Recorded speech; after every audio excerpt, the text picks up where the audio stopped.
All right, back to our main news this hour here on RT, the Russia-China summit right here in Moscow. For more analysis on Hu Jintao's visit, let's talk to political scientist Dr. Kiyul Chung in Beijing. Thank you for joining us today, Dr. Chung. China and Russia are on course to become major trading partners. How might this impact on the global economy, for instance, in Europe? You know, the China-Russia trade and economic relationship and the huge development between two nations, I believe, is not only of impacting European continent, but also the global scene. The economic trade, the relationship is not only limited to economy, it's also related to strategic relationships. So it is going to be huge impact to the world.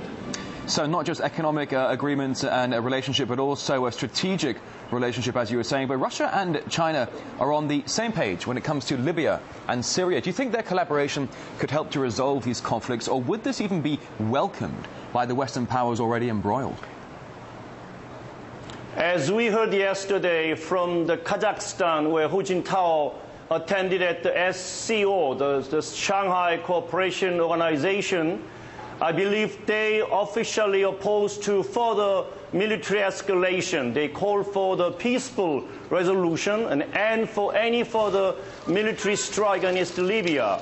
I believe Russia and China, together with other Central Asian nations, are trying to do more, play more positive, little more, I would say, constructive and aggressive role to stop the military intervention in Libya by U.S. and NATO forces. Okay, as you're saying, the Asian countries that attended the SCO yesterday are opposed to any further escalation in the military intervention in Libya and potentially in Syria. But now it appears all smiles between Medvedev and Hu Jintao, but there haven't always been agreements when it comes to Russia's gas supply to China. Admittedly, okay, this is a commercial interest, not a political one, but are the disagreements likely to be ironed out? We've certainly seen some bickering going back and forth about the potential price of this gas exchange.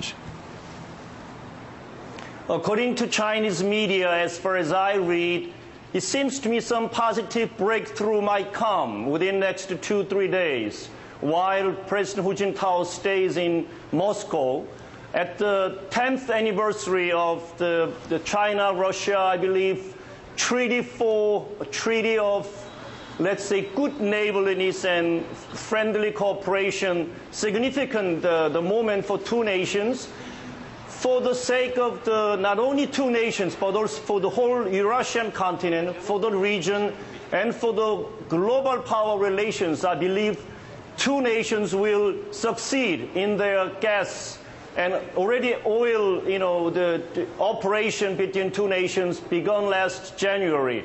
I believe this time they will make through the gas deal between two nations. Okay, so you see this gas deal becoming a success between both nations, and as you were saying, certainly there are some regional implications there. But as we were talking about a few moments ago about Wednesday's meeting of the Shanghai Cooperation Organization in Kazakhstan, we did see a closer collaboration and big proposals put on the table between group members. Do you think it's possible that the SCO could become the economic mover and shaker of the world?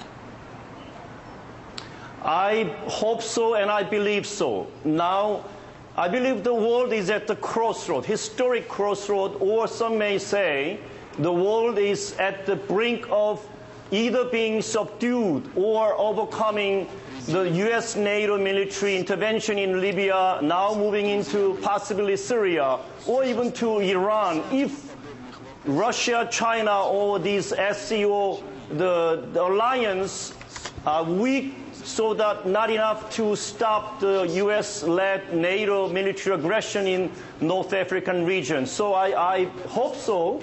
The SCO, Russia, China, Russia leading this new global movement to balance the power in the world so that they can build a new world order where no more unilateral, aggressive, or even colonial methodology being put into a sovereign nation such as Libya. Political scientist Dr. Kiyul Chung, live from Beijing. Thanks very much.